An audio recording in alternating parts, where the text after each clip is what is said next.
Hi everyone, and welcome back to my garden.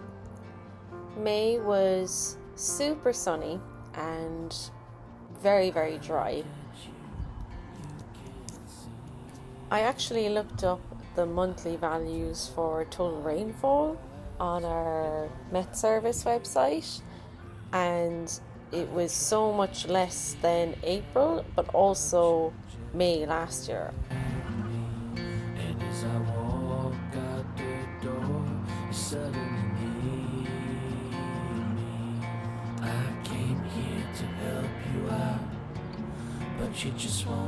The tulips and camasias are like a distant memory now, as there's so much going on now at the end of May compared with the start of the month. I bought some plants in my local nursery for this border with the crab apples, as the ground is so wet here, but the light conditions kind of change, so the edge of the bed that is closest to the house is pretty much full shade, but then the other end is full sun, so I needed plants that would work both in the wet shade and the wet sun. So my nursery recommended Actia. I'm not sure if I'm saying that right, but I'll put the text of it here. And then I added Astrantias and Lady's Mantle and Rogersia as well, that I bought at Photo Plant Fair. And then lastly I put in a Persicaria that I had in a pot from last year that I bought from Farmer Gracy. I made a right mess of the first lettuce seeds that I planted, so I decided to abandon that and get some lettuce starter plants to keep me going while I figure out how to grow lettuce from seed properly. I love having lettuce in the summer, as I find when you buy it from the shop it just turns to mush the second you get home, so it's really nice just to have like fresh lettuce outside the back door. We also visited Foda Gardens to look at their wisteria. This was planted in 1960 and it is absolutely stunning when in full flower. The video really doesn't do it justice. I planted out my beefsteak tomatoes. I know a little bit about growing tomatoes, but as I've never grown beefsteak ones before, I'm not really sure, do I treat them like bush tomatoes or what? I'm just sticking them in the ground and hoping for the best. Keep your fingers crossed for me that we get some tomatoes off these plants.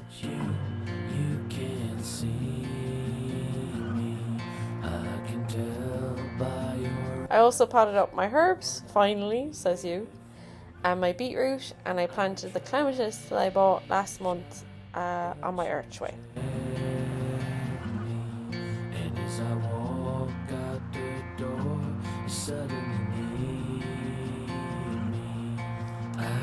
Interestingly, these are self-seeded foxgloves from my white perennial ones I bought 2 years ago, and some of them are purple. And I never really knew about the concept of not seeding true to form from seed, or true from seed, sorry. So that was just really good to learn about. But I'm obsessed with foxgloves anyway, so all forms and colours are welcome in my garden.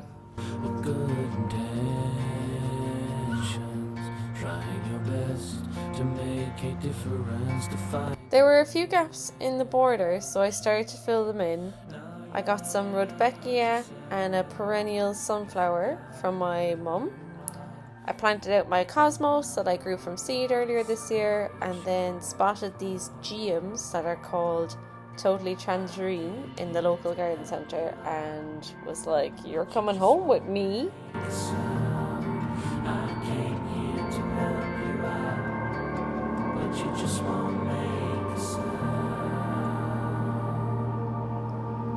We had one day of heavy rain, which was the first in weeks. As I'm saying, May was really dry.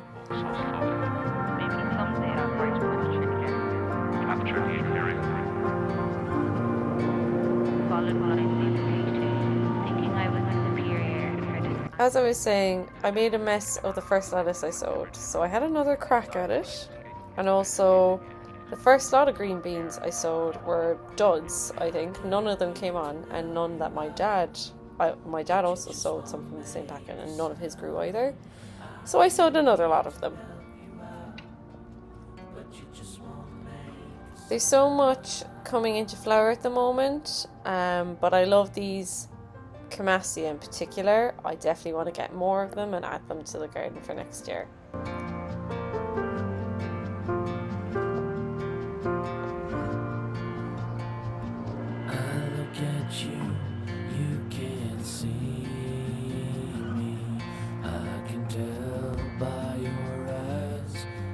And unfortunately only one of my lovely Monardas came back this year, which is disappointing, but maybe if this gets big enough over the next couple of years I can divide it. The big news this month is that I got to go to the RHS Chelsea Flower Show. It was such an experience, and for the amount of people attending, it didn't feel claustrophobic at all. It was such a well-managed event. The planting was stunning. So many ideas to take from it. I actually saw a video from this other YouTube channel that describes the overall trends from this year really well, so I'm going to link that in the description box. I loved that they had plant lists of all the gardens available online and also in person in case you wanted the name of something in particular. And there was someone to explain the theme of each garden, which was really nice as well. We got to see Monty John's garden, which I didn't realise was his first ever show garden at the show. It was absolutely divine. The colours and the textures were just so inspired. It was like a fairy tale. And we even got to see Monty himself for a moment, which was a little bit, bit starstruck. It was pretty cool. The displays in the Grand Pavilion were the stuff of fairy tales, just the perfection, and the planting en masse of one thing was just overwhelmingly beautiful. This display was one of my favourites and something I would like to take into my own garden. Of course I saw a Cosmos stand, so I had to go get some. I chose this Apollo pink variety in the end.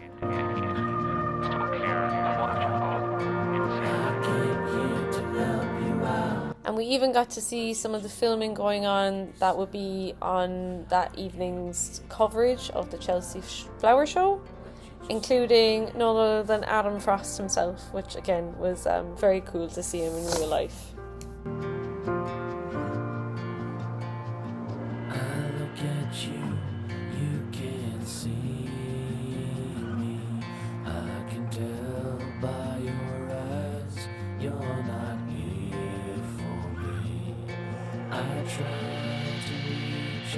There was also some really nice smaller gardens with kind of actual, I hate to say it, realistic ideas that people could take home.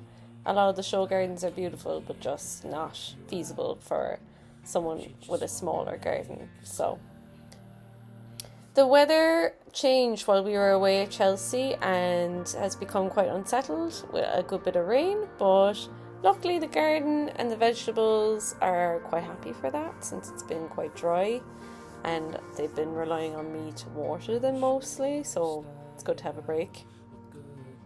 And the border with the crab apples and all the things I planted earlier in May really started to fill out and flower, and it's just really nice to see the lovely pink of the astrantias, and I'm planning on adding more anyway, but also the primulas. I can't remember what these ones are called now, but I just love the contrast of the purple and red. And my clematis is starting to flower as well, which is exciting. The dahlias I planted are all sort of coming on. They're a bit behind the first lot I planted because there was easily 3 or 4 weeks between planting them, but just getting them growing was the main priority. My potatoes don't look great, but I think they're actually okay, and I'm hoping that they'll be ready in the next week or 2. I can see there's a few flower buds, so I'm thinking that all is well still. And also the first tomatoes have grown on the tomato plants, which is exciting. I don't know how many we're going to get, but I'm grateful even just for a few. And the beefsteak ones are flowering also, so hopefully we're going to get some tomatoes on these too. And the beetroot are looking really well, which is exciting. I've never grown beetroot before, so it's cool to see something actually doing what it's meant to do. There's a few more things after coming on in the garden, like these eryngium, and there's loads of foxgloves. I just love how they've self-seeded everywhere, and they just give like the garden such kind of a cottage / fairy tale variety kind of touch to it. I also forgot I planted this. This is a type of campanula. I have no idea how it's going to look when it flowers, to be honest. The garden's looking really beautiful, I think, at the moment. I'm so happy with it, and I hope that nature is too. The geranium I planted a bit earlier this year is also flowering, which means it's happy, I think, so that's good. And the achillea that I planted last year in the autumn are starting to flower too, and I love the colour, it's so pretty. And finally, the foxglove I bought last year is starting to flower. This is called a strawberry foxglove, and I've been waiting for it to flower, and I'm going to gather seed from it when it does go to seed. And just as we were coming to the end of the month, the potatoes started to flower, which is fabulous. I hope that means that maybe in the next week or so we can dig them out and get eaten. The last thing I did this month was pot up some bare root astrantias that I bought from Farmer Gracy. I don't know if all of them are going to come on, we'll see. Hopefully they do though. So thanks so much for watching this video, and I will see you in the next one. Followed by